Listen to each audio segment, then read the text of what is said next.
এমন যদি হতো, ইচ্ছে হলেই আমি হতাম প্রজাপতির মতো। ইস, কতই না ভালো হতো। সারাদিন স্বাধীন মতো ঘুরে বেড়াতাম।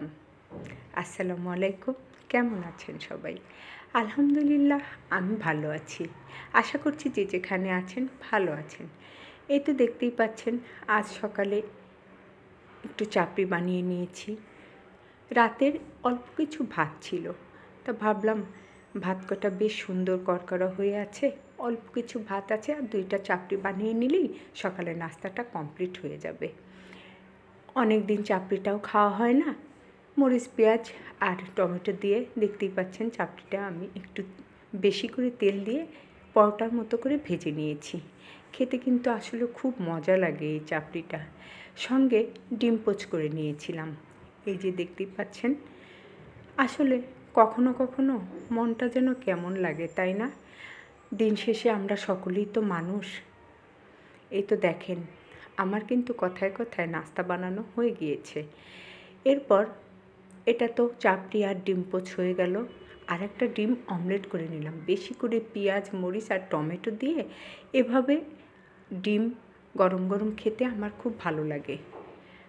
এই দেখেন, এই ভাত কয়টা আর ডিম অমলেট আর একটু করে নিয়েছি টমেটোর সালাদ। হয়ে গেল আলহামদুলিল্লাহ আমাদের আজকের সকালের খুব সুন্দর নাস্তা। এরপর চলে আসলাম দুপুরের রান্নায়।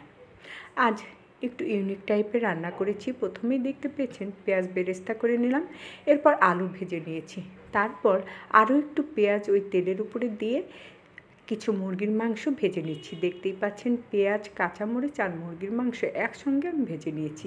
এরপর আমি এর মধ্যে কিছু সবজি দিয়েছি, বিশেষ করে গাজর, পেঁয়াজের কলি, টমেটো, আলু এসব দিয়ে আমি মুরগিটার একসঙ্গে ভেজে নিচ্ছি।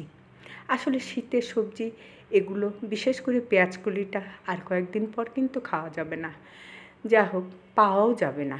এরপর দেখতেই পেয়েছেন আমি সয়া সস দিয়েছি। এর মধ্যে কিন্তু আমি আর কোনো মশলা দিইনি, শুধু আদা, রসুন আর একটু সয়া সস দিয়ে ভালো করে ভেজে নিয়েছি। তারপর আমি ধুয়ে রাখা চাউল দিয়ে ভালো করে আবার ভেজে নিচ্ছি। মনে করলাম আজ সবজি পোলাও মুরগি দিয়ে রান্না করব।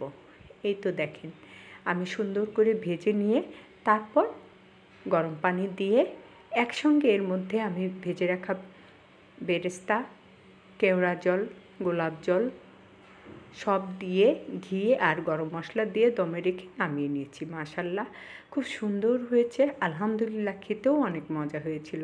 এভাবে আপনারাও করে খাবেন। সকলেই ভালো থাকবেন। আল্লাহ হাফেজ।